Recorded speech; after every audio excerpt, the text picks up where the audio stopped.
I'm just going to give it a second because it'll pop up with a YouTube channel and I don't want. Here we go. Good night. There we go. All right. So here we go. All right. So we're going to watch this. It is about the world being an illusion. And it's Sir Anthony Hopkins. I'm going to turn off my video so as to not be ready. Share. I had one moment when I decided to change my life. When I was a little boy, I dreamed of where I am now. And I remember saying to my father, one day I'll show you. Certain moments in our life, we get little signals, little flashes. I may have had a vision, I don't know. Well, I was told I would be a failure. I was told I would amount to nothing. Didn't have much hope. But everything happened for me. Now, maybe at that moment when I said, I'll show you, maybe that set a spark off. I don't know. Maybe something divine went off in me. And I don't know how that happens. But it's happened to me. And from that spark, Anthony Hopkins has created one of the most iconic careers in cinematic history. Since his career began 74 years ago, he's accumulated 2 Academy Awards, 4 BAFTA Awards, 2 Primetime Emmy Awards, and a Lawrence Olivier Award. Across his vast film, theater, and television career, there's something that everyone can resonate with. He's lived a life only one can dream of, which is suitable considering his profound philosophy that life is an illusion. Whether you're Christian or a believer or Catholic or Protestant or Muslim or Hindu, it's all the same. Life is a dream. And this is beyond religion or spirituality, is that this is all an illusion. Maya. Because my life has been such. And I'm not sure where the reality is. But when you look at our own lives, we don't know what reality is. We don't know what life is. We don't know what time is. We could be dreaming in this at this moment. We don't know. The self is a kind of fiction. None of it makes any logical left-brain sense to me. There have been books written about it, Jung wrote about it, that there's something in us that we deeply understand. That's how asleep the human race is. So our whole history has been one of a slumber. All that we see or seem is but a dream within a dream. It's a dream within a dream, to quote Edgar Allan Poe. They are not long the days of wine and roses. Out of a misty dream, a path emerges for a while, then closes within the dream. In this dream within a dream that we call life, Hopkins credits something within ourselves that stretches far beyond all religions. Something that is always inside all of us, but is still so easily overlooked. I think there's a superior consciousness in all of us that we touch into sometimes. I don't know if I believe in anything. I mean, I'm a deity, but I believe whatever that thing is that we talk about for centuries, I think it's just within us. I read someone, I can't remember whether it was in the Old Testament or I think it was a shaman, maybe Carlos Castaneda, but the shaman said it was a drought. Cattle were dying, people were dying in a desert. And the shaman said, build the ditches, dig the ditches for the rain. And they said, there is no rain. Dig the ditches and the rain will come. Remarkable things have happened in my life by just wishing or asking for something, for a bit of help. Yes, and I don't believe, I'm an agnostic, I guess. Is there any way you can help me or whatever? And there's something inside us that will respond, I believe. I really believe that. We have to make our lives, because life is tough. We have to believe in the power of life. Now you non-believers may say, oh, that's nonsense. Well, believe what you want. That's the rational mind. I don't think the rational mind is working too well at the moment. It's the irrational mind, the subconscious. The subconscious mind is a tool we can use for our benefit and is certainly one of the great mysteries of life. However, Hopkins takes this a step further in expressing everyday existence as one profound, miraculous mystery. All I know is that there's a bigger mystery in my life than I can even comprehend.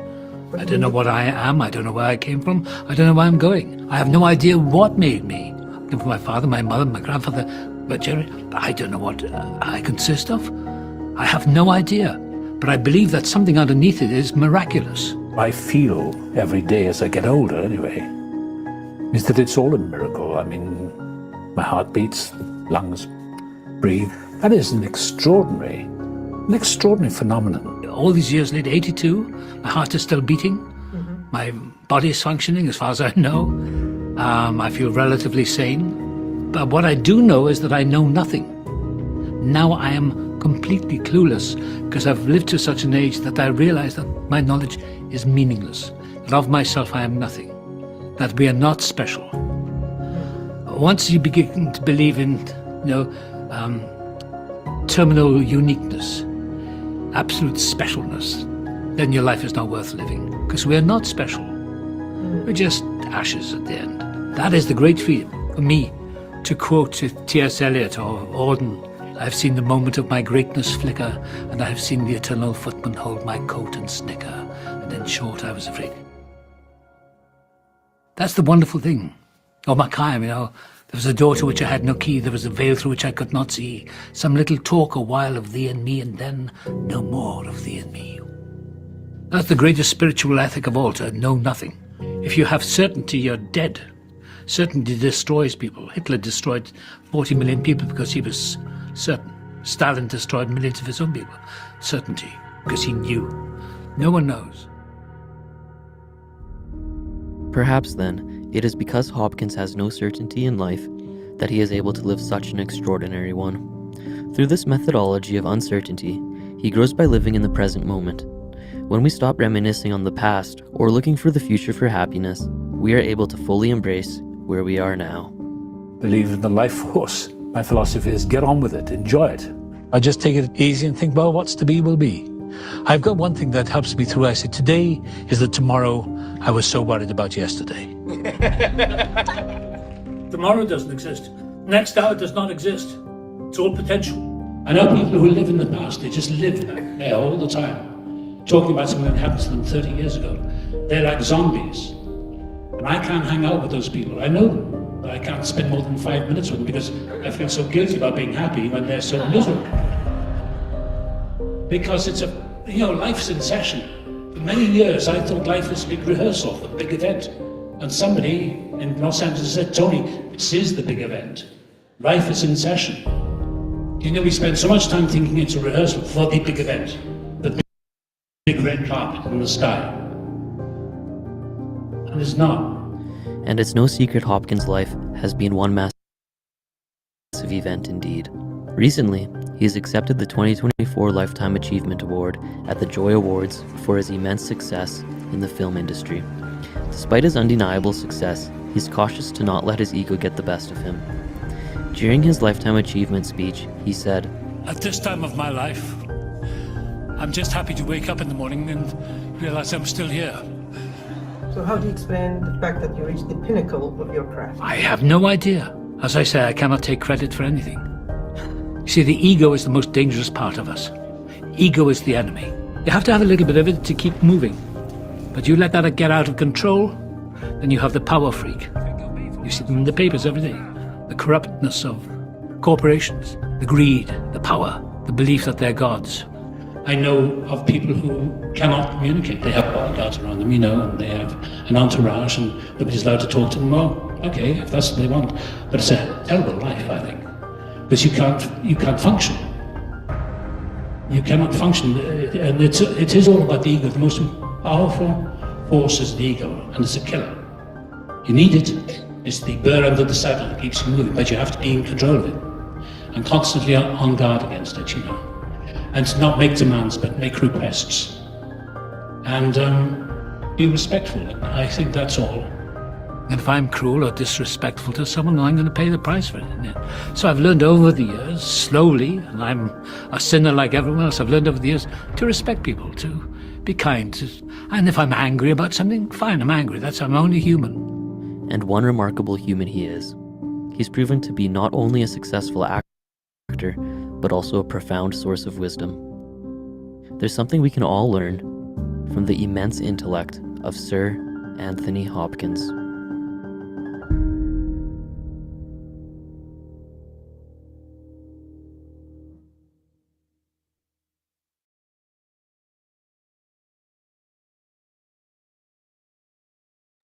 All right. Wow. That was pretty cool. Uh, I very, loved it. I just loved it because I love him. it's amazing that, I mean, honestly, it could have been, he could have just been telling us about A Course in Miracles. Yeah. I mean, honestly, and who knows how he came to all that, but that was really lovely. I would And think he came to it the way we did, right? Because it's just like I told you, popcorn, pop, get up, just like that. I'm guessing so, yeah. So good evening, everybody. Look, Regis not moving. Always. Regis is in a cartoon. No, wait, he's in two. Like here he's over here, and then he's here. But is he- Background looks like a cartoon. He's a magic man. Oh my Cute. God. This is fun. You gotta laugh here Is because that you the know what? Simpsons house there? Nothing here is real. I love it. All right. So good evening, everybody. How's everybody doing this evening? Hoping we're all having a good time so far. All right. Well, let's take a look at anybody have anything that they would like to share or talk about before we get looking at our book? Well, Yeah, Sharon. I just love what you're doing now, like even with the talking in the groups, because I don't travel a lot. And it's wonderful that we're just meeting and tonight I know is manual, but or no, it's the Yeah, it is. It's a psychotherapy. Yeah. right. I just love what you're doing. You're just amazing me. And now that I know he has, I'm going to send this maybe to my son because he's the one. My oldest son got me into it. Well, I thought he got me into this, but he didn't. But I don't know. Sometimes I can't keep my mouth shut. I guess you're not surprised. You're all cool. Rafi, please go ahead. Well, the things that jumped out at me when he said that, life is an illusion, and he doesn't understand what it is that this power is that functions underneath it, makes it all run. And then the other thing about the ego is the enemy, and then Jesus said, "Love your enemies." I mean, in 9 minutes or so, he encapsulated the whole thing. And when she said that, the Course of Miracles, yeah, it's the Course of Miracles. It's the release technique. It's Yogananda. It's all. There's only one truth, and he was able to express it. And probably he hasn't taken any of these courses or done any of these things, but the truth is the truth, and it came out of him. It expressed through him perfectly. And I'm very grateful I got a chance to hear it all. I'll put Yeah, the I am link. too. I love it. I'll send the Just- link out. Yeah, I would like to find out who else is. I know Shirley MacLaine's into this, but I don't know anybody else. yeah. It's hard to know what people are into nowadays. Right. But I just thought wow. The thing that was really interesting to me was that he seems to understand that it's a script. And probably from being an actor, it's very easy to recognize that things just happen, and that's just the way they are. And there's no reason to argue with it or be afraid. Just let it be, and that there's nothing to think about. I love that whole idea because that's kind of where we're coming to a place where thinking is thinking is not helpful. Our own thinking, our own thoughts are not helpful. So anyway, I really enjoyed that a lot. And I'll put the I Jim want to just tell you, Carrey, this morning when I got up, the thing I heard inside was, I know nothing. And that's when I came on, I'd overslept. That has to be our mantra. When you don't know anything, you can stay in the moment. When Yeah. the thoughts come in, I don't know. Instead of going like this, hooking yourself into it. the Sergeant Schultz philosophy. I know nothing. I know nothing. Yep. Sharon, Jim Carrey is also into A Course in Miracles. Oh yeah, I love him. He's Yeah. Eckhart Tolle, and I forgot about Yes, him. yes, yeah. You know, what I loved what he said was that we're not special. Specialness is the hook. Yeah. That hooks us with our children, with our parents. You know, you like her better than me, that kind of thing. Or you're a better art teacher than this one. It's all like, it's absolute insanity. And we don't even know it because we're sleeping. Yeah. And that specialness, man. Yeah. I mean, he hit the nail right on the head with Yes, that. it is. And Nobody my is father would say, special. Sharon, you're special a lot. So there you go. We're And then not he'd tell me I special. was like, if I had a brain, I'd be dangerous. You know, he'd say both because he was crazy. He was an ego. Yeah, my mom used to say crazy stuff like that too. All right, so well, let's just get checking on our reading. And we are in the psychotherapy pamphlet. We are in the section that's called uh, the process of psychotherapy, the process of healing. And so we were on paragraph 3 last week when we ended up. And I think we could go back into paragraph 3 because I don't think we got really very far in it last week. Let's just start from the beginning. There's no need to be consecutive here. Let's just start from the beginning because I think I forgot. Yeah, Cindy, the bullet points of A Course in Miracles. It's amazing.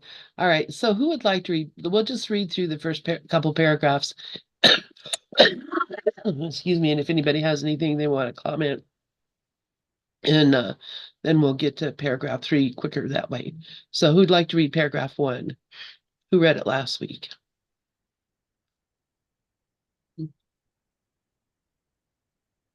That's it. See, we don't remember. Okay. How about I'll read paragraph 1. The process of healing. While truth is simple, it must still be taught to those who have already lost their way in endless mazes of complexity.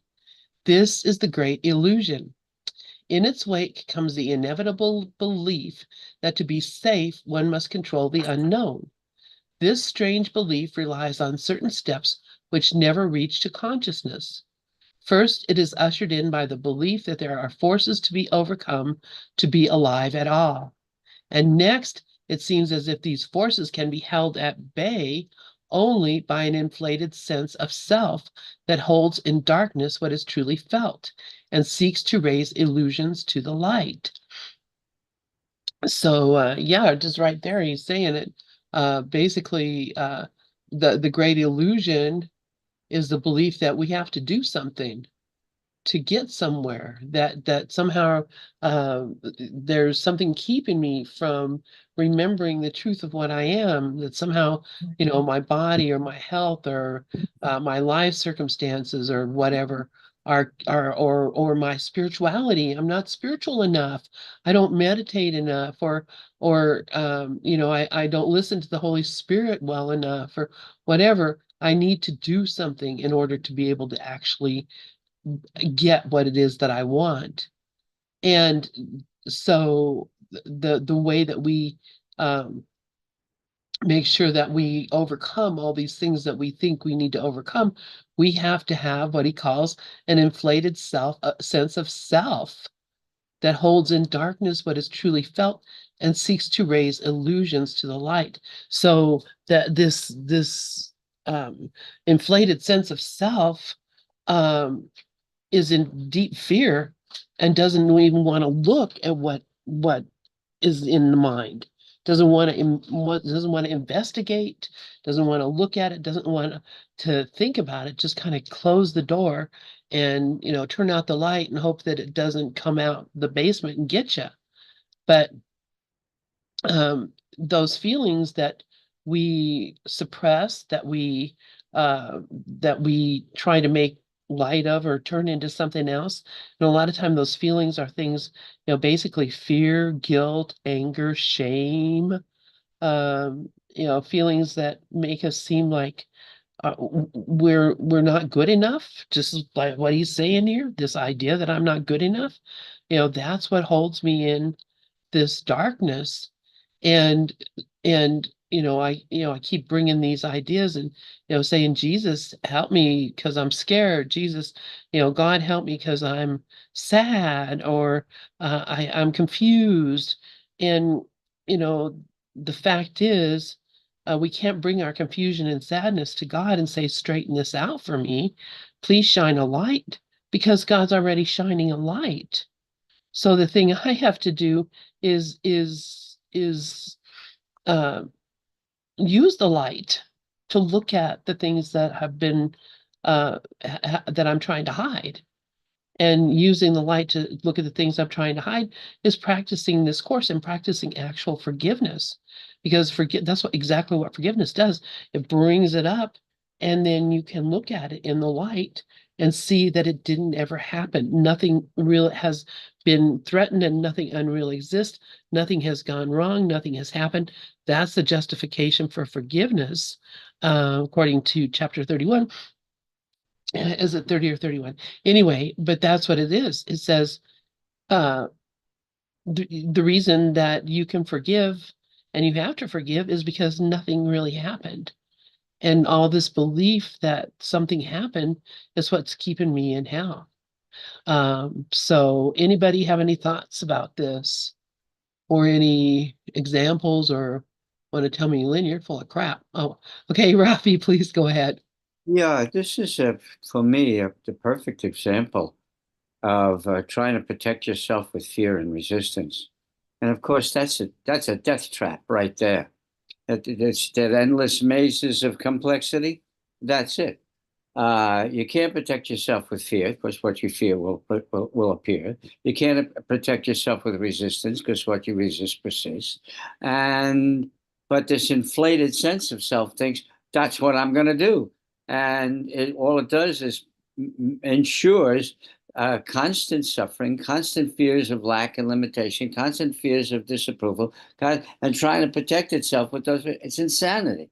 I mean, you want to talk about a perfect explanation for insanity? There it is right there. And so many percentages of people in this illusion, in this dream world, are doing that. And then you wonder why all of the stuff that goes crazy in this world persists or keeps repeating over and over again. There it is. And this one paragraph, I think, stated it perfectly. Yeah, thank you, Rafi. Yeah, I mean, it's pretty clear to me. Does anybody have any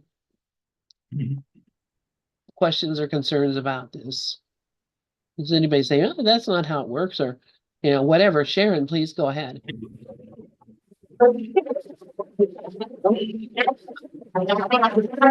Your sound is really weird, Sharon. I don't know what's wrong, but you're sounding like you're underwater.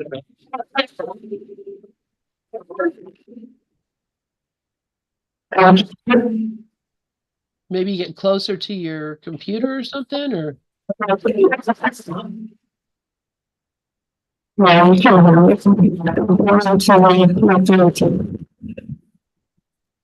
yeah, I can't understand anything you're saying. Can anybody understand her? No, sorry. Sounds like a sci-fi movie. That stinks. Maybe, I don't know what to do about that. Maybe change your microphone? Is it possible? Dove, go ahead. I would say to Sharon, why don't you reboot? Either reboot Zoom or reboot your computer. But okay, Oh, I hear an echo.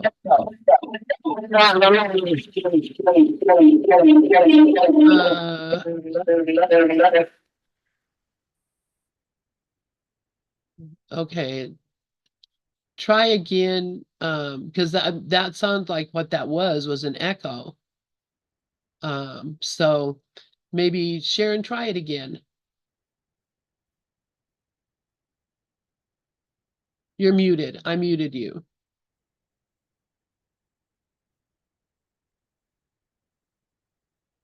Okay, I'm on my computer.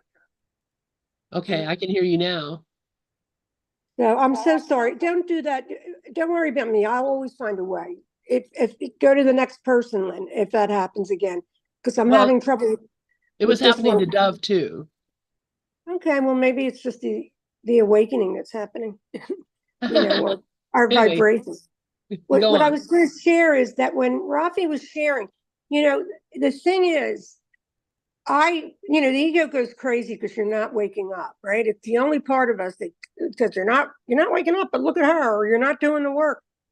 What I see in my experience is that this is a script, and you don't do one thing. It's a simulation. So every one of our personalities has been, developed really by the divine will.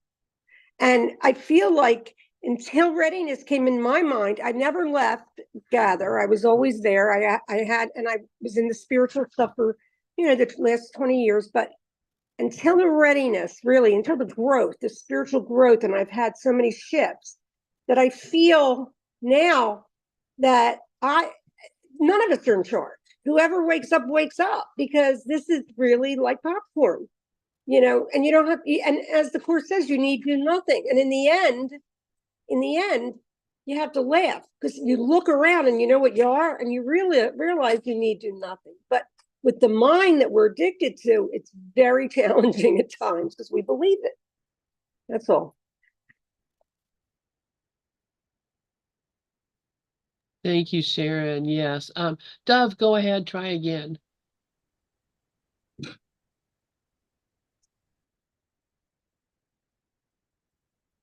You are muted.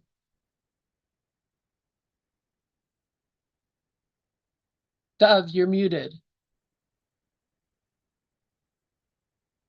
Dove, you're muted.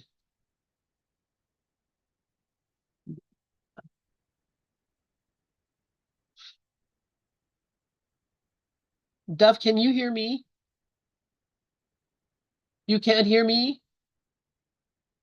Okay. I don't understand that sign language. Karen, please go ahead. Write in the chat, Dove, what you want to say, because we can't hear you. This is interesting. So Lynn, one thing that she said that caught me was, we feel like we need to do something.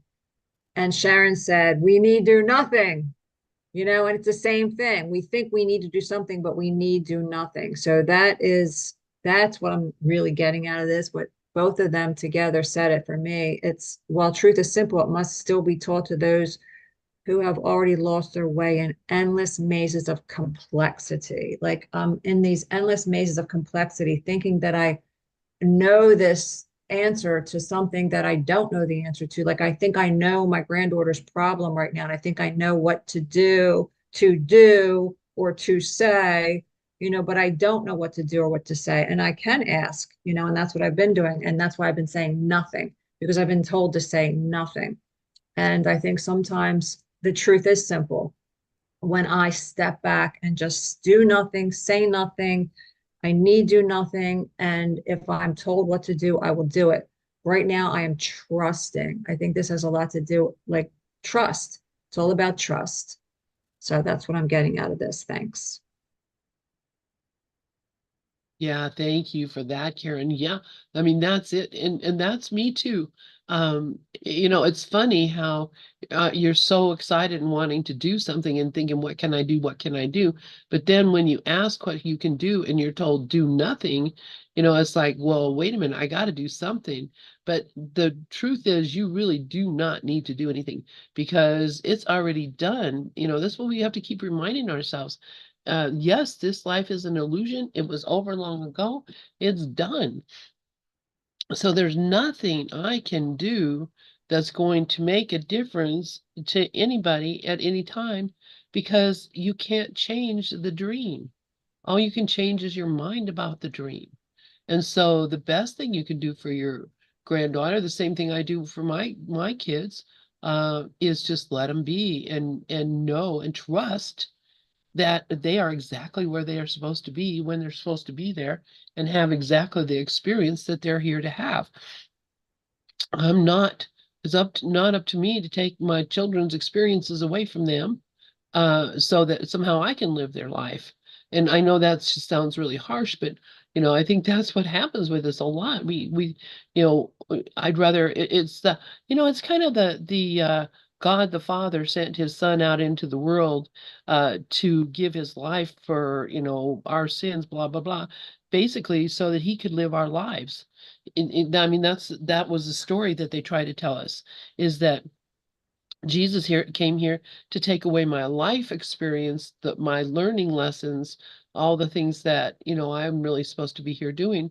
That God sent Jesus here to erase that, and that's not the truth at all. There was no intention whatsoever for for the erasure of my experience of the dream.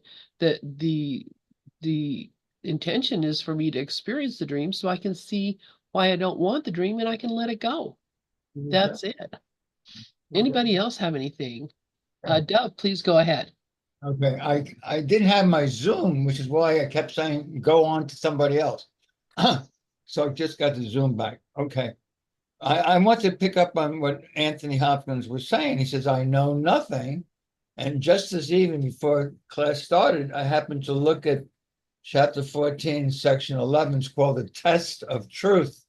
And it starts out the very first sentence. He says, the essential thing is learning that you do not know, period. And that's in italics. You do not know. It goes on to say, everything you've ever taught yourself has made your power more and more obscure to you. You have made a semblance of power and a show of strength so pitiful that it must fail you. But we've done all of this after we have gone into denial of truth. That's why the last unanswered question is, am I willing to see what I denied because I denied the truth? In that denial is as powerful as love is. It says that in chapter 7, section 7. It's the same as love. So denial denies the love of God. And the love of God is where all knowledge and power is. Thank you, Dove. Thank you. Yeah. I mean, that's basically what it is. You're right. Denial of God, denial of love, and denial of my own power. And that's why we're here, really, is to look at that and to come to understand why we're doing it so we can stop. Anybody else have anything on this paragraph? The process of healing.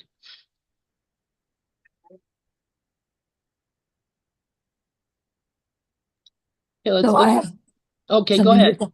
just regarding what you were saying, Lynn, it really jumped out at me how the whole setup of the story in the Bible that God, sacrificed his son puts us in a place of we owe God. And so that I can see how that can become a burden in any Christian's life, instead of really realizing that it's all a gift and we're receiving from God. And in that receiving, we extend his reception throughout the sonship. So I never thought of it like that until hearing the way you put it. So thank you. Thank you, Cindy. I appreciate that a lot too. And yeah, I mean, God made us because he loves us. And he says that over and over and over and over in the course. And yet, we're not we're not feeling that love because we're not ready to accept it or ready to experience it. And this is why lesson 189, which is coming up pretty soon, I guess in a couple of weeks, few weeks, I feel the love of God within me now. When you think about that, do I feel the love of God in me? And if not, uh, why not? And it's because of our defenses. So we're just so afraid. So let's look at paragraph 2. Who would like to read paragraph 2? Oh, please, Laura, go ahead. Oh, good evening, everyone. Can you hear me? Yes. Okay. Let us remember that the ones who come to us for help are bitterly afraid. What they believe will help can only harm. What they believe will harm alone can help. Progress becomes impossible until the patient is persuaded to reverse his twisted way of looking at the world, his twisted way of looking at himself. The truth is simple, yet it must be taught to those who think it will endanger them. It must be taught to those who will attack because they feel endangered, and to those who need the lesson of defenselessness above all else, to show them what is strength. And yeah, I think that, you know, a lot of people think that we go to therapists or counselors and stuff like that are looking for maybe, you know, some sort of medications rather than counseling, and that will definitely do more harm in my estimation. These antidepressants and all that do nothing, but it seems to make things worse. The ego louder. And so the fear is from the ego, but we don't realize where it's coming from at first.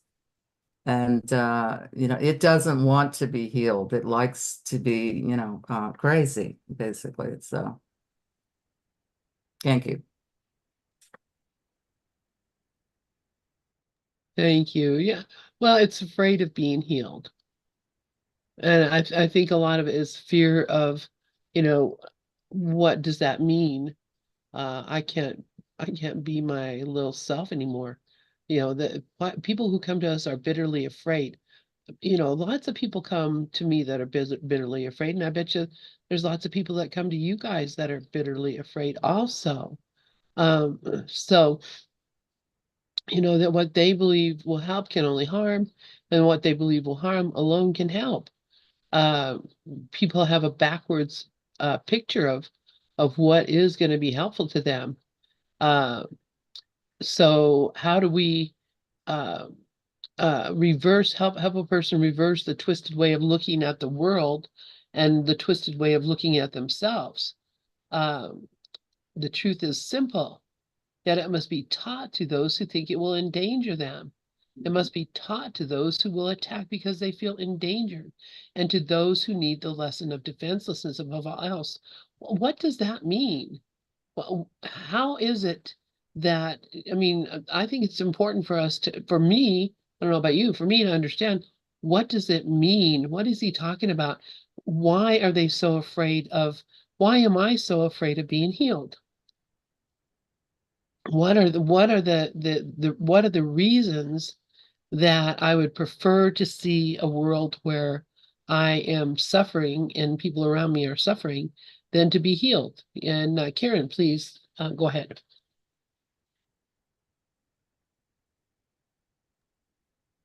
Good question, Lynn. And it's interesting that he said it again in this paragraph. The truth is simple. He said in the first paragraph, and he's reminding us again in the second paragraph. And the Course tells us that the truth is simple, but we complicate things. And the reason that we complicate things, and what I'm getting out of this paragraph, is because we're bitterly afraid of losing our identity. You know, who would I be without my story? Who would I be without Karen? Who would I be, you know, without my ego? Who would I be without, you know, my fears? And, you know, it's that willingness to let go of every value that I hold, you know, and trusting that I don't know, like what Anthony Hopkins said, that this is a dream, that this isn't real. And what I'm believing, that what they believe will help can only harm, because what I believe will help me, you know, is all the things I've learned from the past. My past learning is going to help me now because I'm safe with that. I know that, you know, and none of it is gone. It's not even real. It's gone. And so I'm afraid of the truth, because the truth is I have to let go of me. I have to let go of me. And I think it's trusting the Holy Spirit, and it's letting go of the ego beliefs that aren't true. And we're used to, it's undoing this thought system. You know, this chapter 14, Dove, the happy learner also talks about the truth is true. The happy learner, he says that the truth is true. Nothing else matters. Nothing else is real. And everything beside it is not even there. Let me, capital M, make this one distinction for you that you cannot make, but need to learn. Your faith in nothing is deceiving you. My faith in the ego, my old belief system, is deceiving me. Offer your faith to me, capital M, and I will gently place it in the holy place where it belongs. You will find no deception there, but only the simple truth. And you will love it because you understand it. And the understanding comes from the simple truth. When I remember the truth of who I am as God created me, there's nothing to fear. There's nothing to, that's it. That's everything. I'll understand that. I don't understand the ego, the complexity, all these different stories. The truth is one. The ego is many. So easier said than done, but that's the truth. Thanks. Thank you, Karen. Yeah. Regis, go ahead, and then Sharon after. All right, thank you, Good evening. Yeah, I agree with Karen 100%. And the angle I'm coming from it at is, as Karen said, who would I be without my story? And on top of that is, you mean to tell me I may be wrong about my story? You know, I'm afraid because I'm really, if I'm going to therapy or to the therapist, because on some level I have a grievance, and that grievance have turned my life inside out and upside down. And now and that grievance is my story. And there's a chance, and I know it, that I'm probably going to find out that everything I think about my story is not true. My whole story is just not true. I heard Zuma and Karen talk about when they first went to therapy, and most people have a similar experience. They tell all of their story. They tell all of what's going on and what happened and whose fault it is. And then the therapist quietly let them burn out all the way, and then ask them, "Oh, what's your part in this?" So it may not be those exact words, but it basically gets down to it. After we burn out all of our story and tell the therapist all our story, now what's your part in it? And at that point, is what Dove is always saying: do you want to be right, or do you want to be happy? And to be happy, I got to give up my story, all the ideas that I think makes my story right. And oh God, you mean I've been this way for 20 years, for 15 years, for 5 years, for 40 years, and I was all wrong about it? Yeah, you could have been happy all those years. That's pretty much it. So what I see a lot of times is, even when it comes to sickness, and I've talked to people about sickness, and one of the things that I notice is the idea of healing is very frightening. You're going to take my sickness away, Regis? You mean I won't be sick anymore? And that's, the therapist has that knowledge and understanding. So how does he get the patient into a space to be healed? Is they have to feel safe. It doesn't matter really what the therapist says, but once the therapist create an environment of safety where that person can let their guard down and be open to even being wrong about this story they've been carrying for 20 years. But in that environment of safety, then that's where the openness comes. So it's really, what can a therapist do is really, aside from all of what that person is telling them, they got to offer that person a safe space. That person got to be convinced that it's safe. It's safe even if what I'm saying is stupid. You know, it's safe even if what I'm saying is all backwards and wrong. And to get to us, and I've been on both sides of it, space where you can really be vulnerable.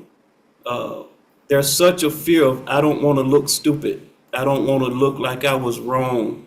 I don't want to be wrong. And that's the basis of Course in Miracles community when we say, do you want to be right or do you want to be happy? You know, and we want to be right. We want to be right even about physical sickness that gives us pain. You know, you mean I could have not been in pain for 15 years? Possibly, yeah. But you were, so the past is the past. So thanks. I see Sharon got her hand up. Thank you so much, Regis. And you just made me think about the remember the man at the well, at the pond, where he was laying on his cot waiting every day to put his hand in the water when the angel brings the feather across the water and makes the little waves, and then he would be healed. And he's been there how many years with his cot, and then Jesus comes along and says, you know, you want to be healed, pick up your bed and walk. And you know, where'd that guy go? You know, I mean, he spent his whole life over there being a beggar by the side of the road, and now he doesn't have any reason to be a beggar because he's healed. You know, Jesus just took his occupation away from him. And I know that sounds really funny, but it's true that, you know, when we carry our sickness, we carry our limitations like it's like a turtle carries its shell or a snail carries it. We live in it, and it determines how big we can be and how it determines everything about us.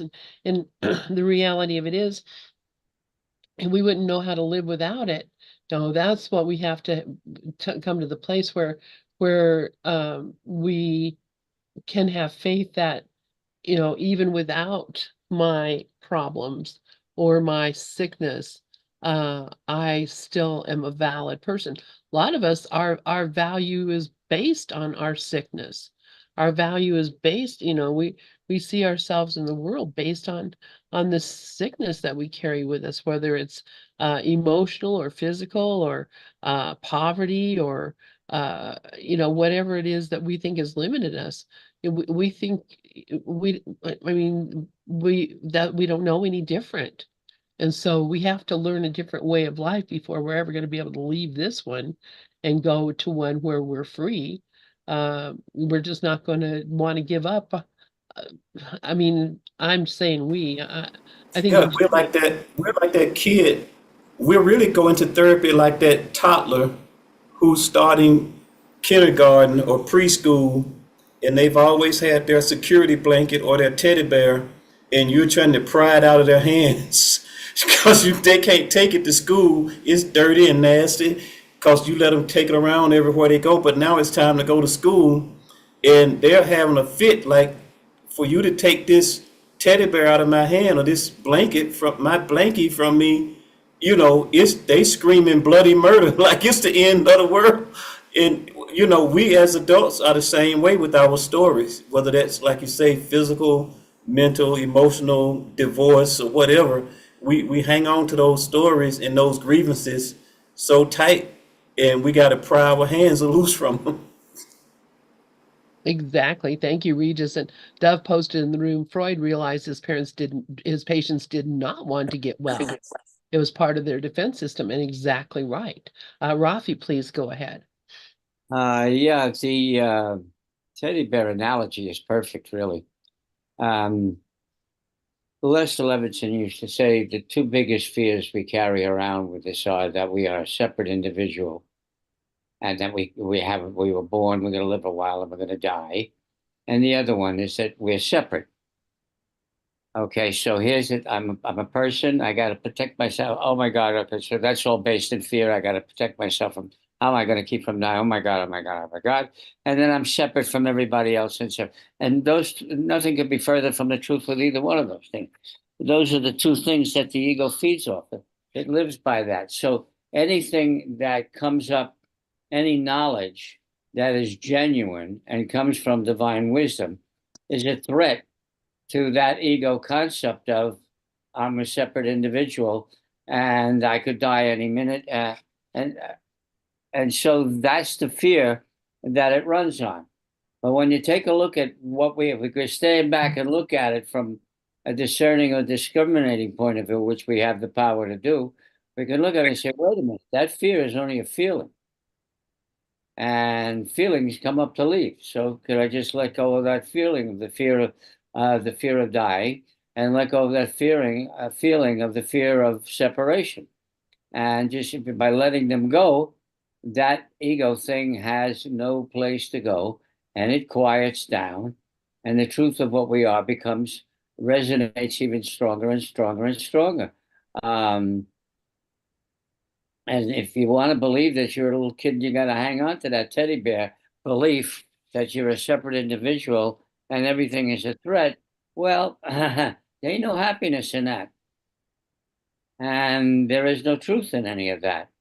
And since the truth is all, and what we're looking for anyway, and the only reason why we're doing this course and any other course that we take or any other path that we choose to take is to wake up from what isn't true, to wake up to what is true, has always been true, is true now, will always be true. We have never been anything but that. And we have the power to do that because we are that. And and if we're going to get pushed around by a false ego mind concept that continues to come from the point of view as I'm a separate individual and I could die any minute. I got to protect the hell out of myself. And these beliefs, no, they destroy my identity. If they destroy my identity, I die. And we're right back to the fear of dying again. Again, it's just a feeling. You can't die. You were never born. I was never born. Nobody was ever born. Nobody exists the way they seem, and they can't die. There's no such thing. That's just another concept. So that's all. I just wanted to share all of that. Thank you. Wow, yeah, thank you, thank you, thank you for all that, Rafi. And yeah, I mean, this is why we have community. And this is why our community can be very strong, is because we support each other in the dissolution of the stories. We're here to be together without the story, without the limitation. And we teach each other that we're whole by being together in that way. Where the before that Anthony Hopkins that I played, there was one before that was really what I was looking at. Excuse me. And he was talking about being the greatest prayer that you can ever say, and being in AA. He was talking about what a blessing AA was to him, because before that he was really lost. And I recognize, so many of us come from a 12-step background or 12-step program. And what made it possible for us to get over our addictions was one of the things was that there was a strong community there of others, including sponsors and people who made it their business to help us to live a different kind of life and to be there for us when we felt like we couldn't live that other kind of life. And I think that's really important. I think what we do here is really a kind of community that can, I mean, we do. I mean, we counsel each other all day. If I got a problem, I'll call, somebody here, and or if somebody else has a problem, they'll call me or send me a message. We support each other so that we can have a place where we can be free to be here without the story. That is such a great gift for us, because otherwise you just fall back into the world. You fall back into the trap of the world. Karen, please go ahead. Thank you, Lynn. That is so true. We're so blessed, and I'm so grateful that we have each other and that we have this course and that we have the trust that we can share with each other and that everybody shares openly. I just love that. What's coming to me now is I'm looking at where he's saying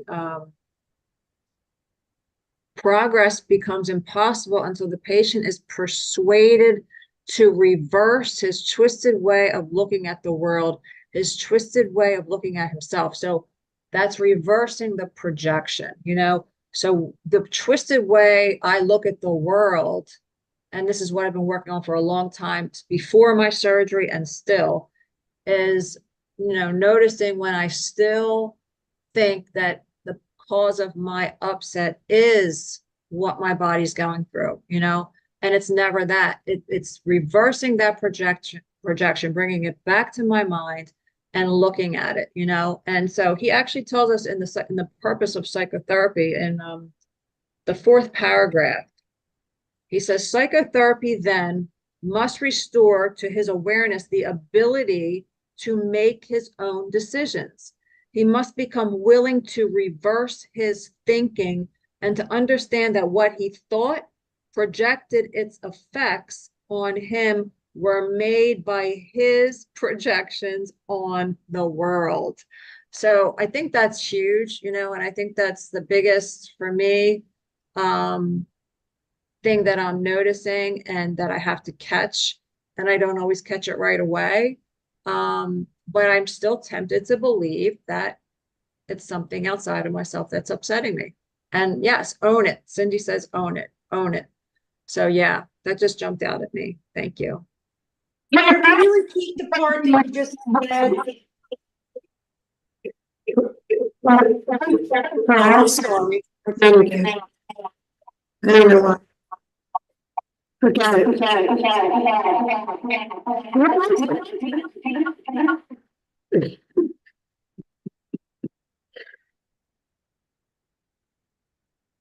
Oh well.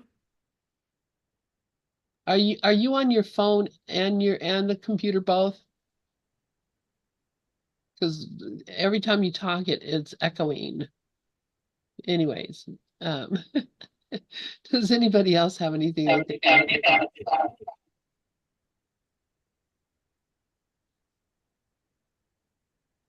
Okay, well then let's go and look at paragraph 3.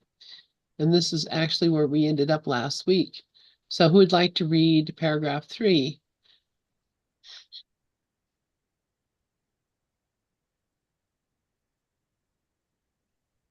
I'd like to read it. I just wonder if I should.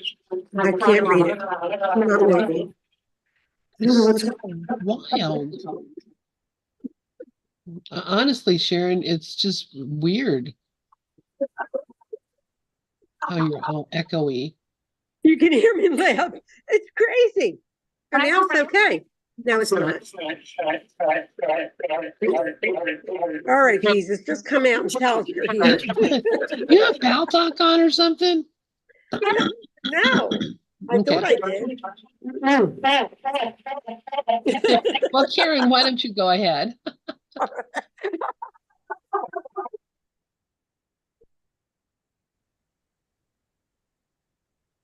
So do we have somebody to read or what? I think Karen is going to read. Oh, Karen, okay. Were you going to read, Karen? Yeah, I'll read if Sharon can't. Yes, paragraph 3. If this world were ideal, there could perhaps be ideal therapy, and yet it would be useless in an ideal state. We speak of ideal teaching in a world in which the perfect teacher could not long remain. The perfect psychotherapist is but a glimmer of a thought not yet conceived. But still we speak of what can yet be done in helping the insane within the bounds of the attainable. While they are sick, they can and must be helped. No more than that is asked of psychotherapy.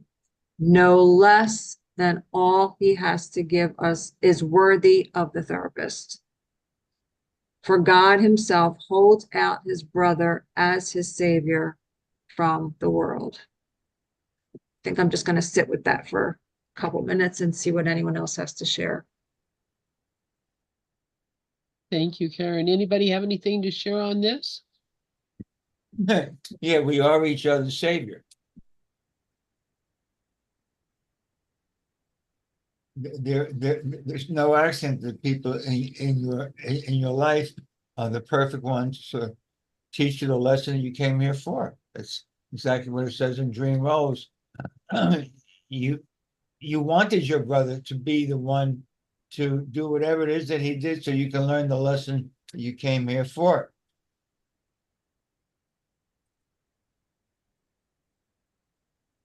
Beautiful. Thank you, Dove. Exactly. Anybody else have anything? Yeah, so also in the beginning, it seems like he's saying there is a limit to the perfect psychotherapist or circumstance in this world. But it says, but still we try. You know, I mean, that's I'm speaking for myself. So I'm going to give it a shot to heal and share what I have to share with anybody who needs healing. Kind of what I'm doing. Thank you, Cindy. Rafi, please go ahead. Yeah, I think that Doug just nailed it. We're all here to serve. Like everything is unfolding perfectly for our benefit. And so if all we have to do is show up and be, and we're automatically serving.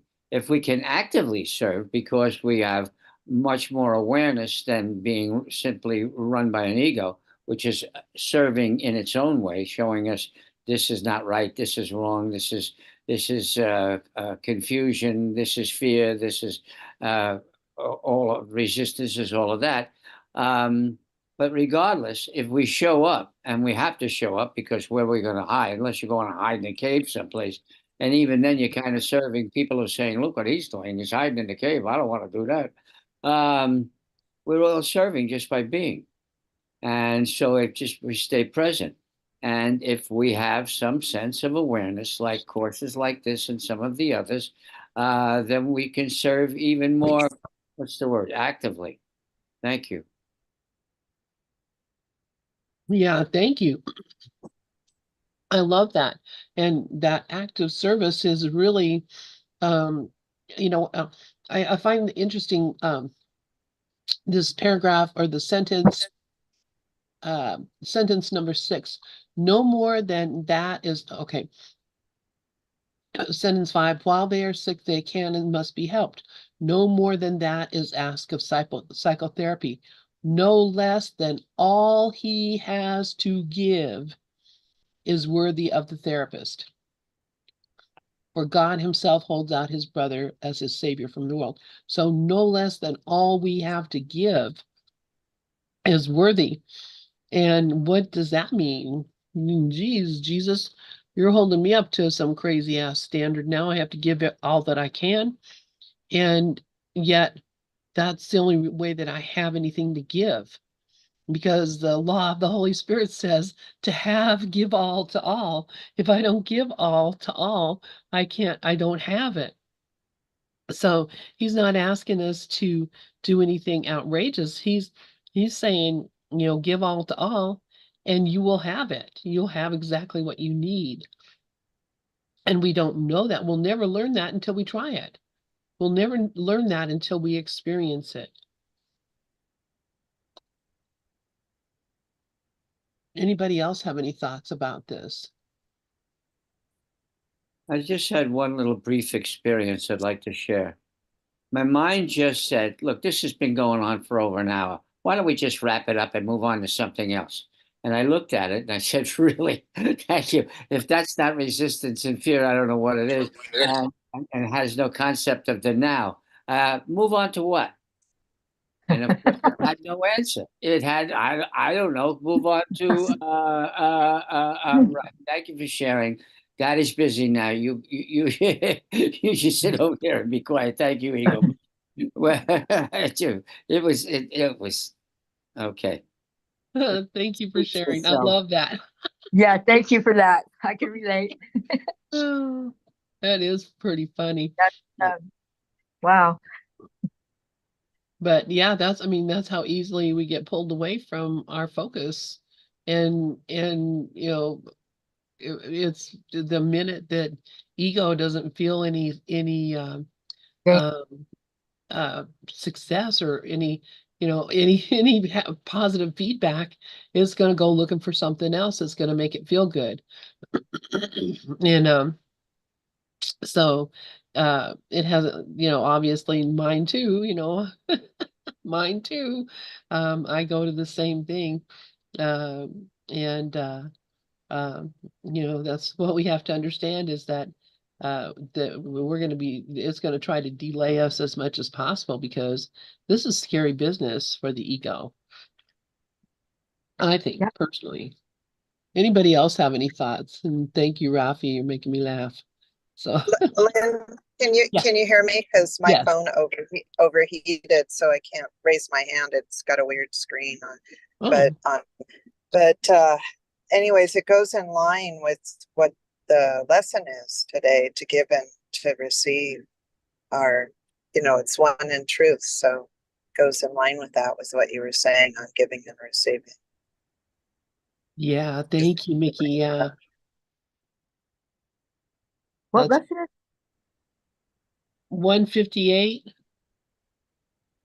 okay? Okay. The book I have, the quote unquote anointed one, it's like 2 days behind. So that's interesting to me. I wonder where it got. Do you have the sparkly? No, I'm doing Perry just because I got it because they did record the lessons, and I really love the voice that is the reader, the audio of it, and that's why I purchased it. This is like last summer or whatever. But I can see there's a lot of differences in the two of them, so I need to get it just a regular, the first one with Ken Watson. The Yeah. foundation. Yeah. So here I am. I'm like 2 days. All right, now I know why it doesn't make sense. Okay.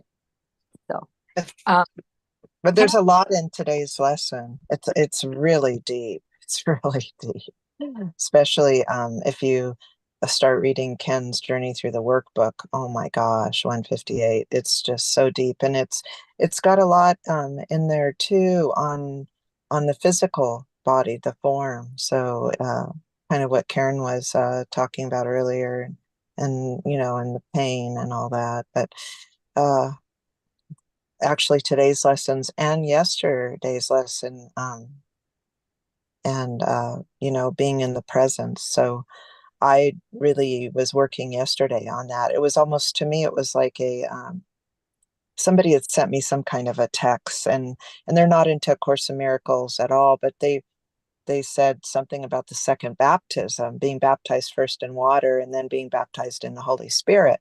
So I said, well, that's a really nice text from this person to get this morning, because it goes in line with the workbook lesson, and so I'm like, yeah, I'm really, to enter into his presence is to be with the Holy Spirit, because the Holy Spirit is that reflection. And so all day, it's also said this is a day of stillness and of peace. So yesterday I said, I'm going to be quiet today. I'm going to be quiet and just really listen to that voice and enter into his presence, and make this like a second baptism of the Holy Spirit. First water and that. So anyways, thanks. Thank you. I'm going to play today's lesson. We can listen to it here. because I think you're all right, and it really flows in beautifully with this. So let's take a listen to what Jesus says. Lesson 158. Today I learn to give as I receive. What has been given you?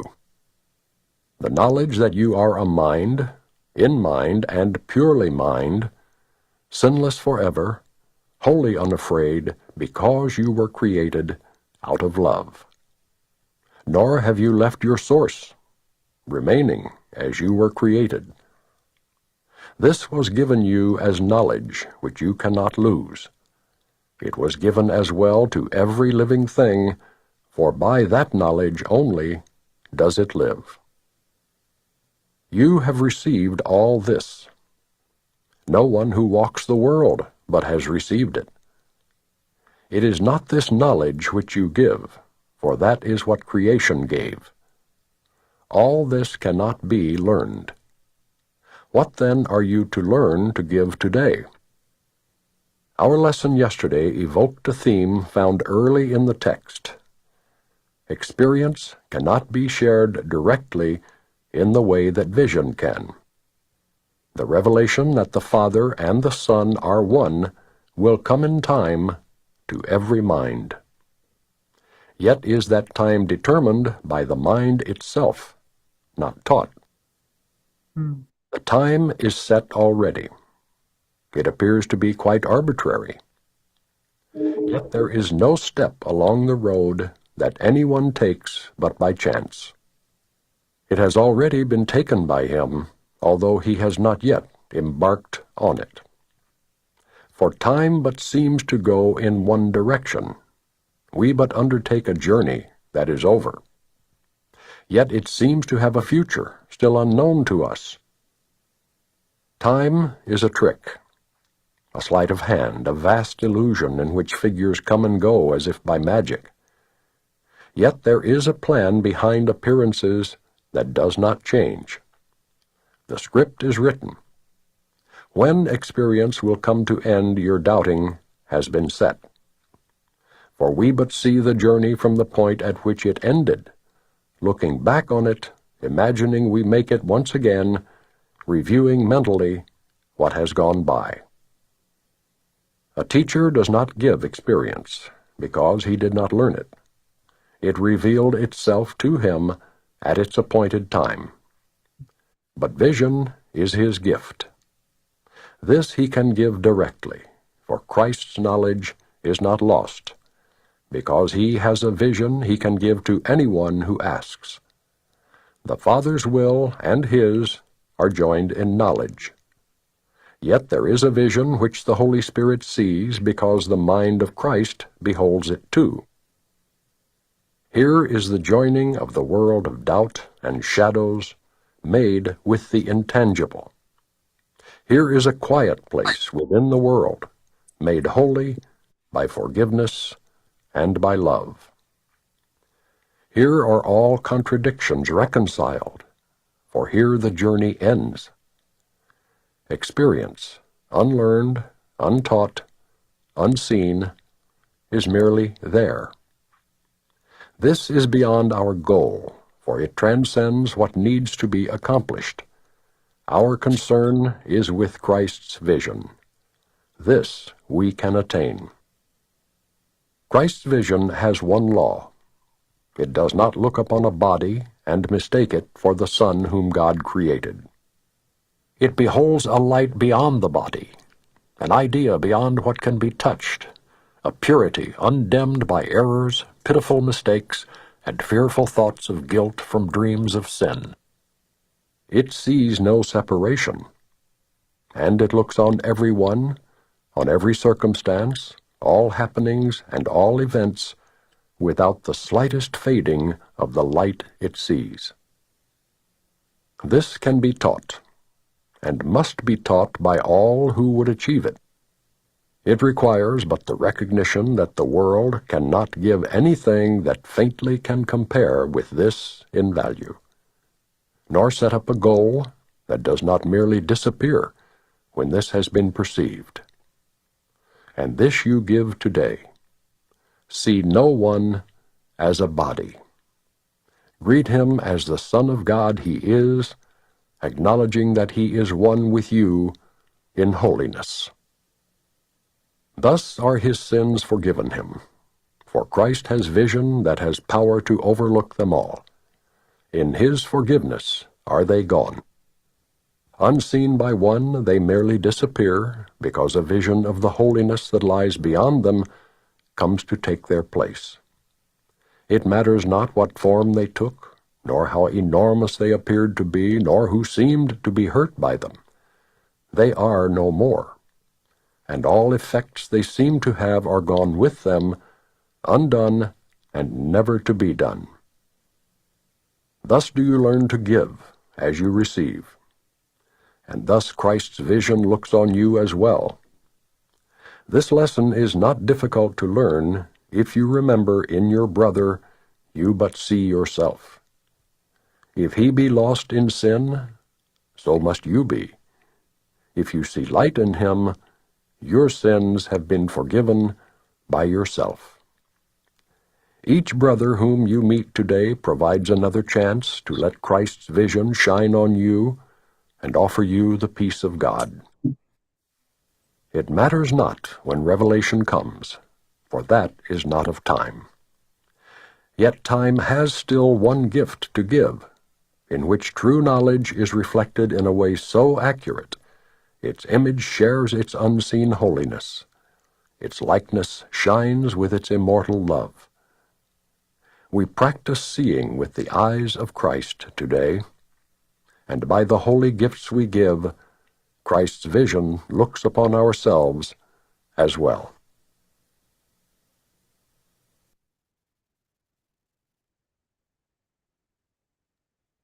Wow.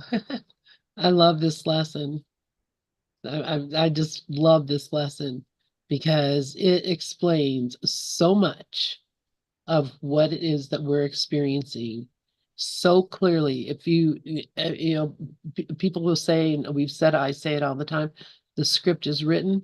This is what he's saying. It seems like time is going one way, but it really is. We're just looking at it from the future. We're looking at the past, seeing what we think happened, and it's a story. And that's why it's such a great thing to say. It's like a movie. It's like it's already written. It's already done. Uh, and we just think we're living it. We think we're the characters in the story, and we're living it. I love that. Does anybody have any thoughts about this? Yeah, retracing our past steps. Exactly, Dove.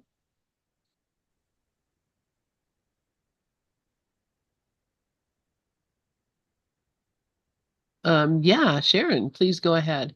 Well, we'll see if it works. Does it work? It does. Okay. What I was going to say is, this lesson popped out at me today. In the morning I did it, and a couple times I, would turn. There's a woman that sends me the message every day. She's on Facebook. I forget who she is, but anyway, I do them through the day. But today, when I heard Rev Wayne do it, he played it. I was walking around cleaning, and I went, "Oh my God, this lesson has everything in it that you'll ever need." I mean, it's giving you everything you need. It's like saying basically, Son of God, you're going to wake up because you're one son. So, if your brother wakes up and, the ego says, well, why don't you wake up? It's not about that, because the whole thing is it's happening organically. We haven't done anything. I've read that years ago in Sailor Bob's book. There's nobody that ever did anything. But it's nice that we compliment one another. But the truth is, everything that's coming out of ours, I mean, if the script is written, this is a recording. Just sit with Exactly. them. So, when you really look at this lesson, I think I could stay on this lesson a couple days.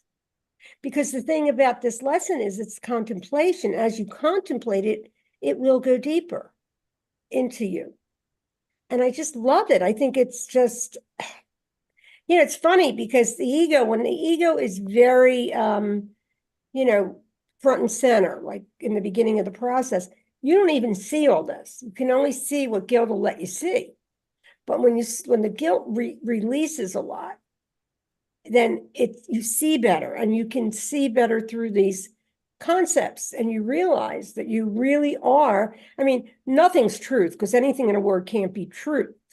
But like, it's just pure freedom, and it doesn't matter what, because we're all making progress, but we're one. You know, my ego would say, why can't I wake up like so and so? You know, things like that. And I also want to just say that I loved what Rafi shared when he was talking about his ego. You know, and I think just telling on the ego is so important, what it says to us. You know, like it'll say, like it used to say to me when it would look at this lesson, that just seems so boring. And that's because it was all guilt in my mind. So, like, why don't we wake up? You know, why don't we stick with it? I was going to talk before, but my computer didn't let me. Well, because of the guilt. There's, you know, Ken Wapnick would say there's like, you know, the guilt in our mind is like an iceberg. And he would say that, and I'd be scared because the ego was scared, not me. But the ego is thinning out, the guilt is releasing, but there's still guilt in our minds. And until it's not, you're going to have a resistance here, you know, and there. Maybe, you know, you can't make yourself do anything here because it's happening, like I said, just like a movie. Like I said today, what did I say with stuff? I said, I'm a wind-up doll, period. And, you know, we laugh because, you know, I don't even know if we can remember any, like we can't remember the before the play, but we do have a memory of heaven. If you really look at the awareness and you go inside, you have a memory of heaven. And that's where, you know, so this is really beautiful. Thanks, Lynn, for sharing this. Thank you, Sharon. And it just cracks me up. You've said this 2 or 3 times tonight. When you think about another person that is awake, how in the world can you even know that another person is awake unless you're awake? You know, you're imagining, you have a story about somebody being awake. Right. Well, that's the tell you. ego, you know, but we Yeah. did that in the beginning. The ego was in there, and it was like, you know, especially like I was with Helen Hamilton, and she does tell people she's enlightened, Yeah, which, well, you know, I you think know, she stopped doing that. But when somebody says that, but here's the thing, it's a vibrational thing. But the ego is in on this. And then it'll say, yeah. okay, that's enough. Let's go. Let's go on to something else. Why don't you get a snack now, Sharon? You know, that kind of stuff. Like eat something. That'll keep you away from the spirit. Because that's what it That's funny. does. It's just crazy. Yeah, it is. But the whole idea that, you know, the ego can look at another ego and say, "Oh, well, you know more than I do." When it's absolutely untrue. It's absolutely impossible. You know, we shouldn't be looking up to any people because we're all equally the same. So, you know, this idea, and I'm not trying to say anything about uh perceiving that another person is enlightened. I've done a lot of that myself, and you know, then been bitterly disappointed over and over because I was expecting something out of them that I couldn't expect out of myself.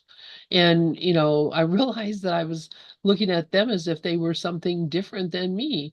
And you know, once I realized that we're all the same and we're all at the same level, there's no level hierarchy in the Son of God. We're all exactly the same. All expressions of love are maximal, and that's what we are. We're expressions of God's love. We're as much as we can be. So so, you know, let's, you know, look at each other as equals and remember that we're the same. Because what happens, we hold somebody up to a high standard, and I mean, look at how they fall. My goodness, you know, our little community, the Course of Miracles has seen so many falling leaders. Why? Because we expected them to do something that we could never expect ourselves to do, was to be flawless egos. Karen, please go ahead.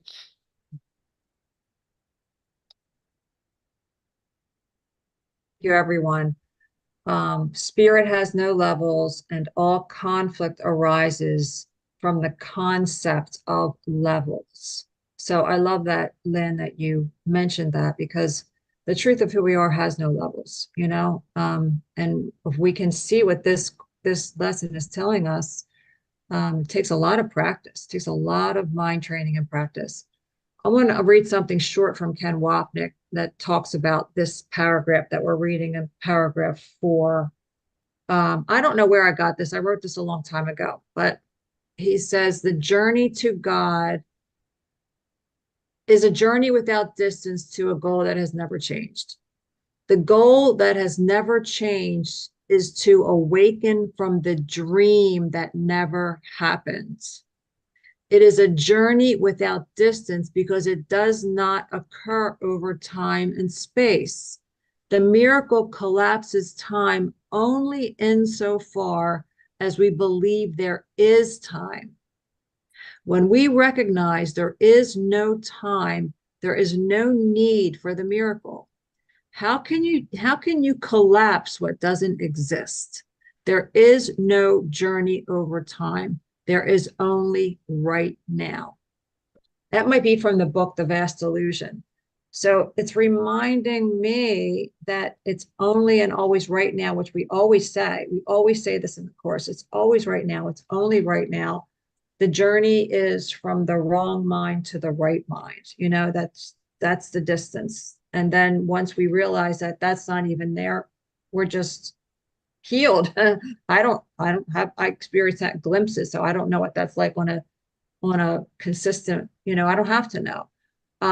But just knowing that it's all happening perfectly, that helps me to recognize that everything's happening perfectly because it's already over. So I can trust that, you know, and it makes me feel like you said earlier about your granddaughter, my granddaughter, if I can just trust that it's already over, it's already happened, the decisions have already been made, you know?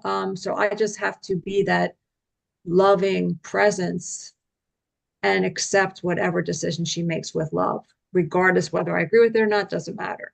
Just love her anyway. Like, reminds me of what we just shared, what Dove just shared about Mother Teresa. Love them anyway. Thank you. Thank you, Karen. Yeah. And I mean, really, that's all we can do for anybody. So I love that you had that written from a long time ago too. These things are so evident when we look at them together. And Rafi says the mind is a recording and a playback machine. Exactly. That's all we're doing is watching what already happened. And Ravi says, Lester Levinson, first you see it as a dream, then you see that the dream never was. And I love that. Anybody else have anything that they'd like to share? It looks like we're at the end of our time. And wow, what a good group this has been tonight. It's been wonderful. Thank All you. day. Oh, Thankful Thursday. Thankful Thursday. I love it. Let me put my camera back on. All right, you guys. We'll see you tomorrow. And I love you all. And have a good evening. Bye.